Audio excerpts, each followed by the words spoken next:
Good morning everyone, welcome back to my channel Pompi lifestyle 100K। তো তোমরা সকালে কেমন আছো? সকালে খুব ভালো এবং সুস্থ রয়েছে। আমি তো মোটামুটিটা ভালো রয়েছি, তবে অতটাও ভালো নয়। কালকে আমি সকালবেলা একটা জায়গায় গেছিলাম, মানে হচ্ছে কোথায়, ফালাকাটার ওইদিকে।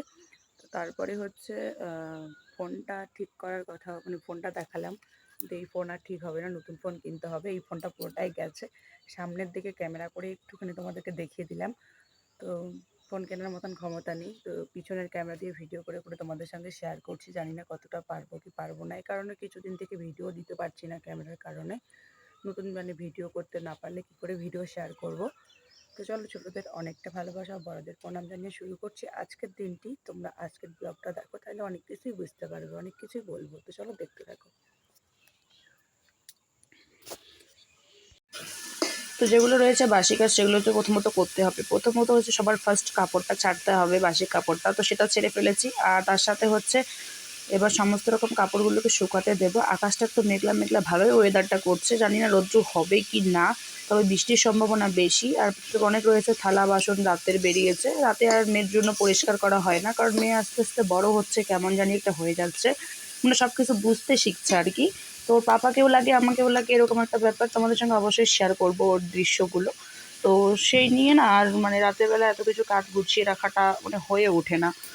তাড়াতাড়ি ওকে নিয়ে শুয়ে পড়তে লাগে, মানে কান্না করেই থাকে যতক্ষণ পর্যন্ত বিছানায় পাবে না আর কি, এরকম একটা ব্যাপার। আর কালকে আমি একটা জায়গায় মানে গেছিলাম আর কি, দরকারে। খুবই কয়টা দিন ব্যস্ততার মধ্যে কাটছে। তো তখন কালকে ওখান থেকে এসেও কাপড় চোপড়গুলো মানে ধোয়া হয়নি, সেগুলোকেও ধুয়ে টুয়ে আজকে তুলে তুলে দিলাম। আর কাজ করার সেরকম আর এনার্জিটাও শরীরের মধ্যে নেই। আর আমি যেখানে একদিন ব্লগ না দিয়ে থাকতে পারতাম না, একদিন ভিডিও না দিয়ে আমার সময় কাটতো না দিন, সে জায়গায় দাঁড়িয়ে সেখানে কিন্তু আজকে আমি অনেক দিন পর পর মানে ভিডিও দিচ্ছি, তোমাদের সামনে ব্লগ দিচ্ছি। আর মানুষের ফোনে, মানে আমাদের বাড়িতে যেহেতু একটাই ফোন, তোমাদের দাদাভাই আর আমার একটাই ফোন, আমরা দুজনে মিলে চালাই। তোমাদের দাদাভাইয়ের ফোনটা খারাপ হয়ে গেছিলো, তারপরে ওটা দোকান থেকে আনা হয়নি। তো যাই হোক, সে বিষয়ের কথা বলতে চাই না। আর দুটো ফোন এমনিতে, ছোটো একটা বাড়িতে ফোন আছে, মানে এমনি নোকিয়া ফোনগুলো, যাই হোক মানে কিবোর্ড ফোনগুলো, তো সেগুলো তোমাদের দাদাভাই চালায়। দুটো ফোনের রিচার্জ বিচার্জ সমস্ত রকমের কাজ, ইলেকট্রিক বিল, বাড়ির A to Z সাংসারিক খরচ, তার মধ্যে তো আরও ঝড় ঝামেলা অনেক কিছু রয়েছে। সবার এটা সংসারই থাকে, আমাদেরও রয়েছে। একটা মানুষের হাতের উপর দিয়ে আর এসব হয়ে ওঠে না, সে কারণে আর ফোন কেনারও ক্ষমতা হয়ে উঠছে না। ফোনের ক্যামেরাটা এপাশ ওপাশ মানে দুদিকেই একবারে ভেঙে চুরমাচুর হয়ে গেছে। তো সে কারণে কিন্তু আর আমার ফোন কেনা বা ফোনের ক্যামেরা ঠিক করা কোনোটাই হয়ে উঠছে না। আর বলেছিল যে এই নতুন ক্যামেরা তো পাওয়া যাচ্ছে না, পাইলে পরে লাগিয়ে দেবে, কিন্তু আর হয়ে উঠলো না।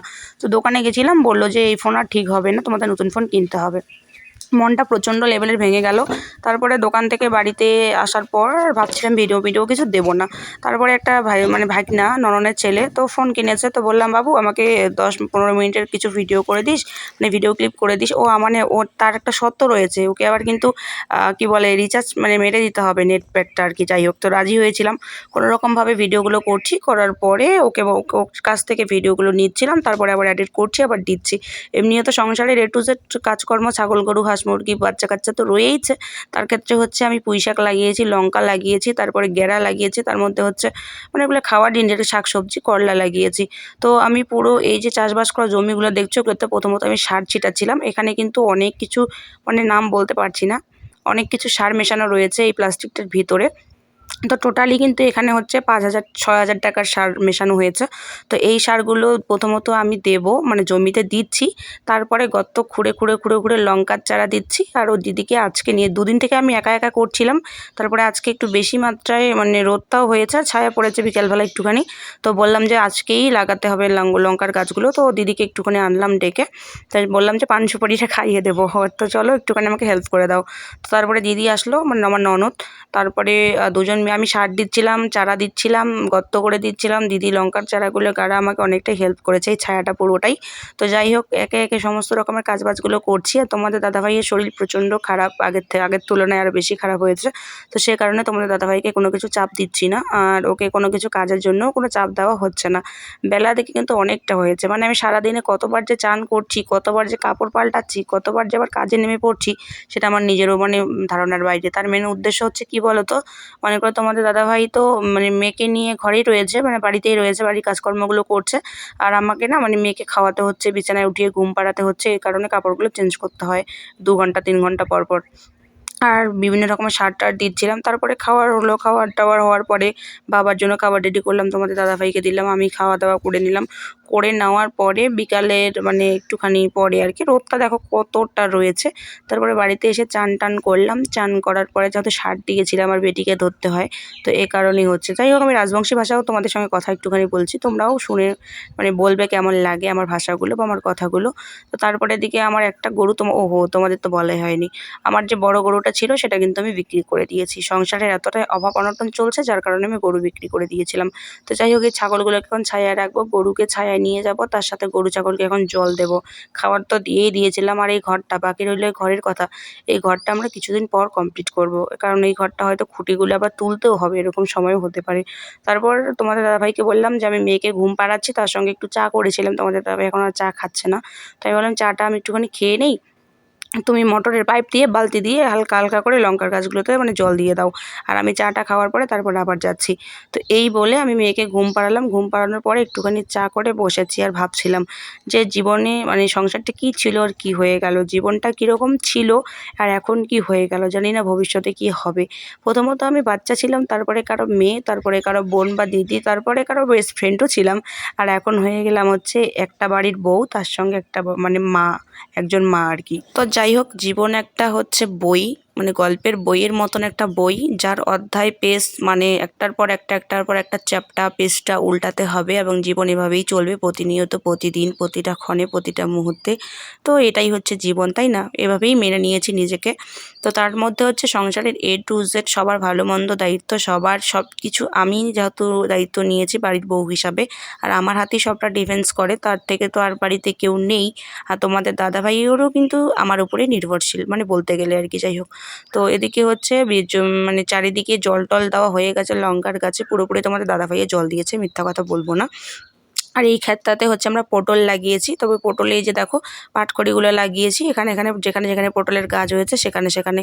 তো এটাতে হচ্ছে আমরা হাত দিয়ে ঘাস উঠাচ্ছি, তো একটু সময় লাগবে এই ঘাসগুলোকে তুলতে, মানে এই ঘাসগুলো মানে প্রচুর ঘাস হয়েছে, এই দেখো প্রচুর ঘাস। তো এইটাতে হচ্ছে পুঁই শাক ফেলেছি, তারপরে এদিকে মানে একটা বাড়ির পাশের জেঠু শ্বশুরের ভুট্টা আর কি, তারপর ওইদিকে তো লঙ্কা, করলা গাছ, পুঁই শাক রয়েছে, আর এইদিকে হচ্ছে পটল। তো এটা এগুলোকে পুরোটাকে ঘিরতে হবে, না ঘিরলে হবে না। তো তারপর ভাবলাম যে চলো আর একটুখানি কাজ করা যাক, তারপরে বাড়ির পাশে ননদ আর যাকে নিয়েছিলাম, নেওয়ার পরে হচ্ছে আমাদের কিছু কি বলে বাদামি আলু রয়েছে, তো ভাবলাম সেগুলোকে একটুখানি তুলে দেই, মানে কিসের সব মানে এখন বাজে প্রায় সন্ধ্যার একটুখানি কাছাকাছি। তো আমি লাঙল টানছি, আমি সব কিছু করছি, তোমাদের দাদাভাইকে এসব আর মানে ভারী কাজ বা এসব দায়বদ্ধ জোর করে ওর গায়ে আর চাপাচ্ছি না। তো সমস্ত রকম দায়িত্ব আমি নিয়েছি আর আমি করব, এটা আমি প্রমিস করছি সকলের সামনে, মনে মনেও নিজেও। তো তারপরে বাড়িতে এলাম, আলু ওঠার পরে উঠিয়ে একটুখানি চা করে নিলাম, তো চলো চাটা খেয়ে নিই।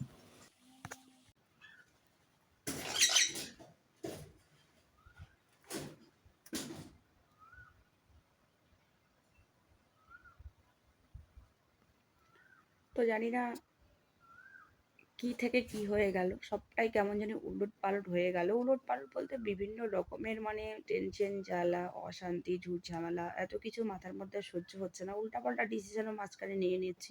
তো সেসব কথা আর বলবো না, ভালো মন্দ যাই থাক না কেন। আর সারাদিনের এত ক্লান্তি, এত কাজকর্ম, মানে যেগুলো কাজ আমি জন্মেও করিনি সেগুলো কাজ এখন আমাকে করতে হচ্ছে। সবটাই আমি সোশ্যাল মিডিয়ায় আনছি না, কারণ লোকে খারাপ ভাববে, আমার বরকে হয়তো তখন পরে উল্টোপাল্টা বা খারাপ কথা শোনাবে, এই কারণে আমি সোশ্যাল মিডিয়ায় কোনোটাও পোস্ট সেরকমভাবে করছি না। যেটা করা দরকার সেটাই করছি, নাহলে কিন্তু করছি না বাকিটা। তো যাই হোক, বাদ বাকি কথাগুলো আর কি বলবো তোমাদের সাথে, মানে মানে জীবনটা তেজপাতা হয়ে গেল বাংলা ভাষায় বলতে গেলে। তো সকালে ৫টার দিকে উঠছি, উঠে মনে করো সব বাসি কাজ করছি, পুজো দিচ্ছি, চান করছি, পুজো দিচ্ছি, একটুখানি চা করছি, সকালের খাবার বানাচ্ছি, বানাতে বানাতে বাবা খাচ্ছে, মেয়েকে খাওয়াচ্ছি, তোমাদের দাদাভাইকে খাওয়াচ্ছি। এদিকে করতে করতে মনে করো 10টা 11টা বেজে গেল। তারপরে দুপুরের ভাত বসাচ্ছি, দুপুরের ভাত হতে হতে সবার খাওয়া দাওয়া করতে করতে বাসনপত্র পরিষ্কার করতে, তার সাথে এদিকে কাপড় কাচা, ঘর পরিষ্কার, গরু ছাগলকে জল দিতে, গরু ছাগলকে খাওয়াতে, এদিক সেদিকে ঝাড় টাড় দিতে নিতে মানে নিজে যে খাবো সে সময়টাও আর হয়ে উঠছে না। তারপরে হয়তো 2টা 3টা বেজে গেল, বাড়ির থেকে বেরোলাম একটু বাড়ির বাইরে কাজ করতে, আলু উঠাচ্ছি বা নাঙল টানছি বা আলির চাক কোদাল দিয়ে ক্লিয়ার করছি বা ঘাস ওঠাচ্ছি, যেখানে যেখানে সার দিতে হয় সার দিচ্ছি, মাঝখানে ট্যাঙ্কি নিয়ে আবার স্প্রেও করতে হচ্ছে, স্প্রে করছি। মানে বিভিন্ন রকমের কাজ-বাজ করতে, করতে এতটা শরীরটা ক্লান্ত হয়ে যাচ্ছে। পরে সন্ধ্যার দিকে বাড়িতে আসছি, আবার গরু ছাগল ঘরে দিচ্ছি, মুরগি ঢুকাচ্ছি, কুকুরকে ঘরে ঢুকাচ্ছি, মানে বাইরে থাকে এখন যেহেতু। বেটিকে মানে আমার মেয়েকে খাওয়াচ্ছি। তারপর হচ্ছে বাবাকে চা করে দিচ্ছি, সেই সমস্ত আবার পরিষ্কার করো, সন্ধ্যা দাও, আবার রাতের ভাত বসাও, ভাত রান্না করো, এই চলছে। তারপরে সারাদিনের ক্লান্তি-ম্লান্তিকে এক জায়গায় করে একটা নিশ্চিন্তে ঘুম দিচ্ছি। আবার সেই ভোর ৫টার দিকে উঠে রাত ১১টা পর্যন্ত আবার আমার ডিউটি চলছে। তো এই করে, করে না ভিডিও করার সময় হচ্ছে, না ভিডিও এডিট করে ছাড়ার সময় হচ্ছে। কোনোটাও হচ্ছে না। তো যেটাই বলি আরকি, আজকের মতো ভিডিওটা এখানেই শেষ করছি। ভিডিওটা কেমন হয়েছে জানি না। তবে যদি তোমাদের ভালো লাগে অবশ্যই একটা সুন্দর কমেন্ট করবে, একটা লাইক করবে। আর যারা চ্যানেলটা এখনো সাবস্ক্রাইব করোনি প্লিজ সাবস্ক্রাইব করে দিও। আর আমার উপর যদি তোমাদের এতখানিও কষ্ট মানে হয়ে থাকে, দয়া হয়ে থাকে, মায়া হয়ে থাকে, তাহলে তোমাদেরকে একটুখানি একটা রিকোয়েস্ট করব। সকলের কাছে ভিডিওটা পৌঁছে দাও, শেয়ার করে দাও, যাতে সাবস্ক্রাইব করে লাইক, কমেন্ট, শেয়ার করে আমার পাশে থাকে। তো চলো দেখা হচ্ছে নতুন একটা ইন্টারেস্টিং ভিডিও নিয়ে। ততক্ষণে সবাই ভালো থেকো, সুস্থ থেকো।